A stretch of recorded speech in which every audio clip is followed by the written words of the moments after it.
பள்ளிவாசலுக்கு போய் நோன்பு இருக்கிறதும் சரி, வீட்டில் நோன்பு இருக்கிறவங்களும் சரி, ஜூஸ்ல 2 வகை ஜூஸ், பேரிச்சம்பழம், கஞ்சி, சம்சா, வடை, இன்னும் எக்ஸெட்ரா எக்ஸெட்ரா சொல்லிக்கிட்டே போகலாம். அப்படிதான் வச்சு நம்ம நோன்பு சூப்பரா நோன்பு தரணும். நமக்கு இந்த சௌகரியங்கள் கிடைச்சி நம்ம பயன்படுத்திட்டோம். அதில் தப்பு நம்ம சொல்லவே இல்லை. இருந்த போதும் நமக்கு இவ்வளவு விஷயங்கள் நல்லதா நினைச்சிட அவங்களுக்கு நோன்பு வைக்கிறதுக்கும் நோன்பு திறக்கிறதுக்கு என்ன கிடைக்குது அப்படின்னு பாத்தீங்கன்னா, பச்சை தண்ணி கூட அவங்க எங்க தட்டுப்பாடா தான் இருக்கு. தண்ணி கூட தட்டுப்பாடா இருக்கு. சகர் செய்யறதுக்கு அவங்க தண்ணியை குடிச்சு சகர் செய்யறாங்க. சில பேருக்கு அந்த தண்ணியும் கிடைக்கிறதுல. அவங்க நோன்பு இருக்கிறதுக்கு பாத்தீங்கன்னா அதை விட மோசமான ஒரு நிலை. ரொம்ப மோசமா தான் இருக்காங்க அவங்க. அவங்களுக்கு உணவுங்கிறது ரொம்ப கஷ்டம். ஒரு மருத்துவ வசதிங்கிறது அங்க கிடையாது. அங்க இருக்கக்கூடிய பெண்களும் குழந்தைகளும் ரொம்ப சீரழிஞ்சு நிற்கிறாங்க. ரொம்ப கஷ்டத்துக்கு மத்தியில் இருக்காங்க. அவங்களுக்காக நம்மள எத்தனை பேர் பிரார்த்தனை செஞ்சோம் அப்படிங்கிறது நமக்கு தெரியல. இருந்த பேரும் பிரார்த்தனை செஞ்சீங்களா இருந்தா உங்களுக்கு நம்ம மனமார்ந்த என்னோட நன்றியை நான் தெரிவிச்சுக்கிறேன். உங்கள்கிட்ட இருந்து அல்லாஹ் வந்து நம்ம உங்களுக்கு நற்கூலியை வழங்குவான் அப்படின்னு சொல்லி நம்ம துவா செய்கிறோம்.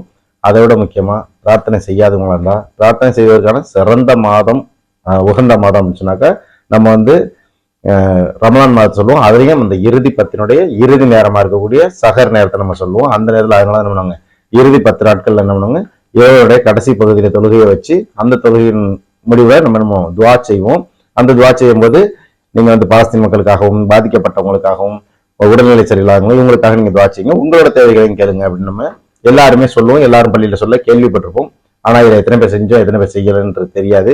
இருந்த போதும் நம்ம இன்னைக்கு சுகபோகமா சூப்பரா என்ன பண்ணிருக்கோம், எல்லாமே அழகான புது ட்ரெஸ் எடுத்து பெருநாள் நல்ல மாதிரியை கொண்டாடி சூப்பரா பிரியாணியை சாப்பிட்டோம். காலைல கடப்பாசி, வட்டலப்பம், அப்புறம் என்னென்ன அப்பங்கள் இருக்கோ அத்தனை அப்பங்களையும் வச்சு பரோட்டாவோட நம்ம சூப்பரா சாப்பிட்டோம். மட்டனு சிக்கனு வேற லெவலில் நம்ம வாழ்ந்துட்டோம்னு வச்சுங்களேன். ஆனா இவங்களுக்கெல்லாம் ஒருவேளை உணவு கிடைக்கிறது, அதாவது சகருக்கு சாப்பாடு கிடைக்கிறது ரொம்ப கஷ்டமா இருந்துச்சு. அப்படியாப்பட்ட நிலையில இருந்த அந்த மக்களுக்காக நம்ம துவா செய்யணும். துவா செய்யறதுக்கு உகந்த மாசங்கிறத நம்ம விட்டுட்டோம். இருந்த போதும் எல்லா நேரமும் அல்லாட்ட நீங்க துவா செய்யலாம்.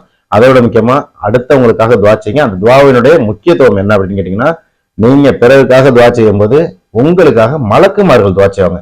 மனிதன் செய்யக்கூடிய துவாவை விட மலக்குமார்கள் சிறந்த துவாவை தான் செய்வாங்க. அப்படிங்கிறதுனால நீங்க என்ன பண்ணுங்க, கண்டிப்பா அதை போல பாதிக்கப்பட்ட மக்களுக்காக நீங்க துவா செஞ்சீங்கன்னா உங்களுக்காக மலக்குமார்கள் துவா செய்வாங்க.